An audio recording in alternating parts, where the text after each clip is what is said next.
नमस्कार दोस्तों, मैं नवीन स्वागत करता हूं आप सभी का एनबीटी लाइफ में। दोस्तों, हर व्यक्ति चाहता है कि उसे एक ऐसा जीवन साथी मिले जो जीवन भर उसका साथ दे।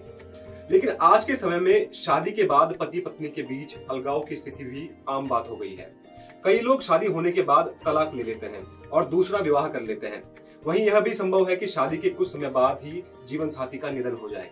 ऐसे में सवाल उठता है कि आखिर कुंडली में ग्रहों के वो कौन से योग होते हैं जिनसे पता चलता है कि आपकी दूसरी शादी हो सकती है। आज हम आपको इसी बारे में जानकारी देने जा रहे हैं।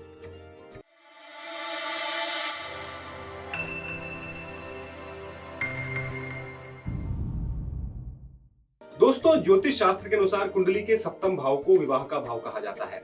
अगर कुंडली के इस भाव पर शुभ ग्रहों जैसे गुरु, शुक्र, बुध या चंद्रमा की दृष्टि है तो समझ जाइए आपका वैवाहिक जीवन अच्छा रहेगा। वहीं अगर इस भाव पर क्रूर ग्रहों जैसे शनि, मंगल, राहु, केतु की दृष्टि है तो वैवाहिक जीवन में दिक्कतें आ सकती हैं। सप्तम भाव में मंगल शनि की युति होने पर या इन दोनों ग्रहों की दृष्टि सप्तम भाव पर होने से विवाह में अलगाव की स्थिति बन सकती है। वहीं बुध ग्रह यदि सप्तम भाव में अकेले विराजमान हो तो ऐसी स्थिति में भी विवाह विच्छेद हो सकता है। इसके साथ ही राहु केतु का सप्तम भाव पर असर भी विवाह में परेशानियों का कारण बन सकता है।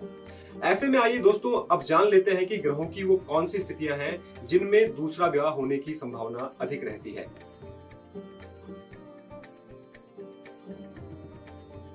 दोस्तों, जिस तरह से विवाह के लिए कुंडली के सप्तम भाव को देखा जाता है, वैसे ही दूसरे विवाह के लिए कुंडली के नवम भाव को देखा जाता है। इसके अलावा कुंडली के प्रथम भाव से भी दूसरे विवाह का विचार किया जाता है। अगर आपके नवम भाव में कोई शुभ ग्रह विराजमान है या किसी शुभ ग्रह की दृष्टि इस भाव पर है तो इसका अर्थ यह लगाया जाता है कि आपका द्वितीय विवाह अच्छा रहेगा। वहीं नवम भाव का स्वामी यदि अपनी उच्च राशि या मित्र राशि में केंद्र के भाव में हो तो दूसरा विवाह हो सकता है और दूसरे विवाह में आपको सफलता भी मिल सकती है। इसके अलावा दोस्तों, द्वादश भाव को शय्या सुख का भाव कहा जाता है, यानी कि आपके इंटीमेट रिलेशंस का। ऐसे में अगर आपका सप्तम भाव पीड़ित है या सप्तम भाव का स्वामी पीड़ित है तो पहले विवाह में दिक्कतें आ सकती हैं।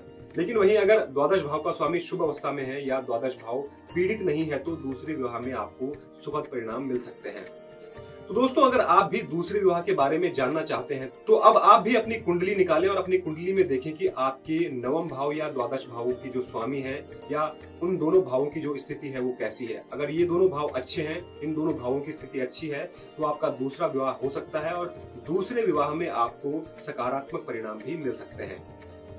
दोस्तों, उम्मीद करता हूं कि आपको हमारे द्वारा दी गई यह जानकारी पसंद आई होगी। ऐसी ही रोचक जानकारियों के लिए चैनल को सब्सक्राइब जरूर करें और देखते रहें एनबीटी लाइव।